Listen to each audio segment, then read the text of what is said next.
नमस्कार मित्रांनो. तर आपण ही डिझाईन बनवलेली आहे.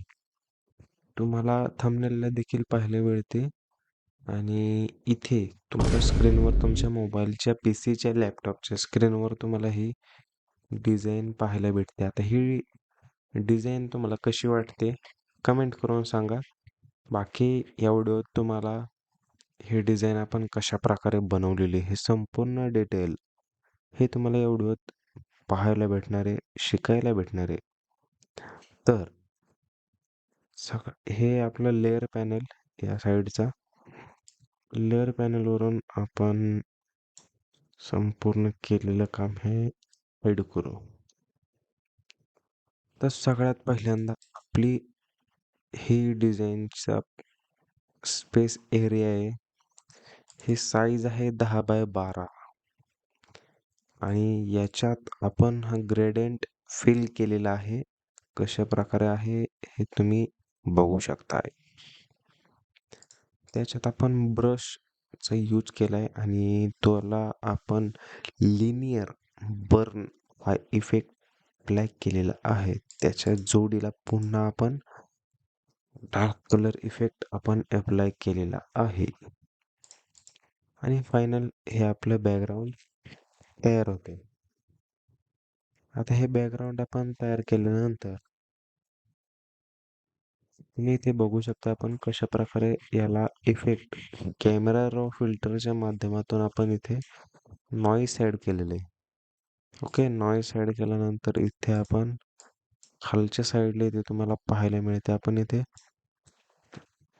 रेड क्लॉथ राहतात ते आपण इथे ॲड केलेले आणि त्याची लुमिनिसिटी मध्ये आपण त्याला इथे इफेक्ट दिलेला आहे जेणेकरून ते आपल्या बॅकग्राऊंडला मॅच होईल. अशा पद्धतीने आपण ते सेट केलेलं आहे. बाकी इकडे बॅकग्राऊंडला पण तुम्हाला टेक्स्ट पाहायला मिळते. तर हे टेक्स्ट आपण इथे ग्रुप 1 मध्ये संपूर्ण व्यवस्थित सेट करून घेतलेलं आहे. जरी तुम्हाला चेंज करायचं असेल तर तुम्ही 100% चेंज करू शकता. बाकी आता इकडे शंकर महादेवांचा AI इमेज आहे. हा AI इमेज इथे आपण एकदम प्रॉपरली ॲड करून घेतले. त्याला इफेक्ट वगैरे आपण कोणताही दिलेला नाहीये. ऑपेसिटी फक्त कमी केलेली आहे. आपण इमेज सिलेक्ट करतानाच त्या पद्धतीने केलती जी आपल्या बॅकग्राऊंडला मॅच होईल. तर हे अशा प्रकारे केल्यानंतर इकडे परत एक आपण ब्रश यूज केलेला आहे जो की पिवळसर कलरमध्ये आणि त्याला ओव्हरले केल्यानंतर तो बॅकग्राऊंडला मॅच होऊन हा कलर चेंज झालेला आहे जो की लाईट हिरव्या कलरमध्ये आपल्याला पाहायला भेटतो. तर त्याच्यानंतर इथे शंकर महादेवांची ही PNG तर त्याला आपण कलर बॅलन्स केलेला आहे जो आपल्या या बॅकग्राऊंडला मॅच झाला पाहिजे असं आपण काम केलेलं आहे. इकडे तुम्ही फरक बघू शकता. आपण कलर बॅलन्स केलेल्याचा फरक हा आहे फरक. तुम्ही बिफोर आफ्टर बघू शकता. हे केल्यानंतर इथे आपण बेलाची PNG 2 ॲड केलेले आहेत. बाकी वरती आपण पॉपिन्स फॉन्टचा यूज करून हे इथे टेक्स्ट टाकून घेतलेलं आहे ज्याची साईज 20 ठेवलेली आहे.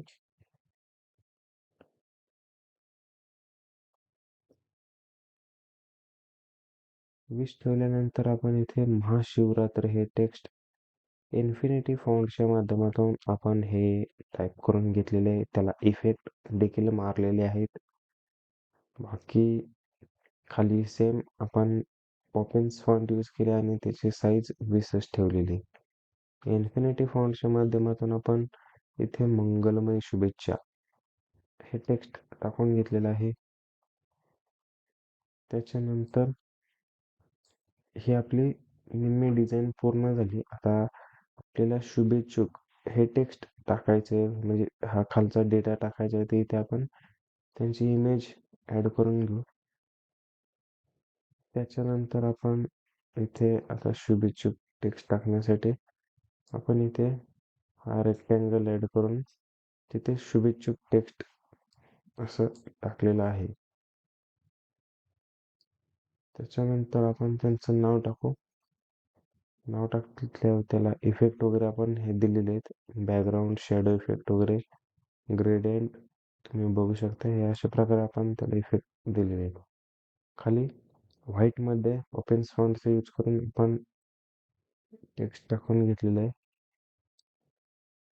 पुन्हा एकदा आपण इथे बेल पानाची PNG ऍड केलेली आहे. बाकी आता इकडे आपण आपला लोगो ऍड करून घेतलेला आहे, ग्रामीण मीडिया ॲडव्हर्टायझिंग, आणि हा आपला नंबर. जर तुम्हाला देखील अशा प्रकारचे मंथली बेसवर डिझाईन करायचे असेल तर आपण 100% काम करतोय. अशा प्रकारे तुम्हाला डिझाईन पाहायला भेटेल. इथे तुमचा फोटो, नाव, तुमचे व्यवसाय किंवा तुम्ही नेते मंडळी असाल तर तुमचं इथे पूर्ण पदभार टाकला जाईल. बाकी डिझाईन आपण एकदम व्यवस्थित बनवून देतो आणि तुम्हाला देखील याच्याहून अधिक उत्तम डिझाईन हे तुम्हाला आपण देणार. याची शाश्वती ही आमची. बाकी ही आपली डिझाईन कंप्लीट झालेली आहे. तुम्हाला ही डिझाईन कशी वाटते कमेंट करून नक्की सांगा. एवढ्याला नक्की लाईक करा. चॅनलला सबस्क्राईब केलं नसेल तर नक्कीच चॅनलला सबस्क्राईब करा, जेणेकरून अशाच नवीन नवीन व्हिडिओ तुम्हाला सर्वप्रथम आपल्या चॅनलवर पाहायला भेटतील. तर भेटू मित्रांनो पुढच्या व्हिडिओमध्ये. तुर्तास धन्यवाद.